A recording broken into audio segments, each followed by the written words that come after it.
দোস্ত, অনেকদিন পর দেখা সাক্ষাৎ হলো তোমার সাথে। আছো কেমন? আলহামদুলিল্লাহ, ভালো আছি দোস্ত।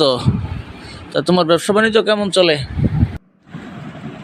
আলহামদুলিল্লাহ, ব্যবসা বাণিজ্য তো চলছেই ভালো দোস্ত, কিন্তু একটা বুদ্ধি দাও তো। বলো দোস্ত, কি বুদ্ধি দিতে পারি তোমারে? আজকে দেখলাম তোমার অফিসে সব কর্মচারী সময় মতো আসে।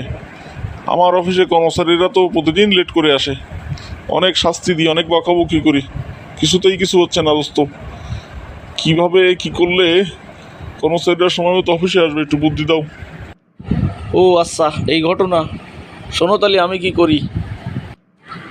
আমার অফিসে কর্মচারীর থেকে চেয়ারের সংখ্যা একটা কম। তো যে সবার শেষে আসবে সে চেয়ার পাবে না, সারাদিন দাঁড়ায় দাঁড়ায় ডিউটি করা লাগবে। এই জন্যই এই ভয়ে সবাই সময় মতো চলে আসে। কও কি দোস্ত? তাহলেই তো এখন এতে আমারও এই বুদ্ধি করা লাগবে দোস্ত।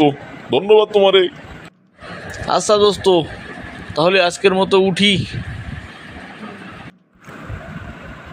ঠিক আছে, ওঠো, কিন্তু সামনের দিন আসলে কিন্তু না খেয়ে যাতে দেবো না নে।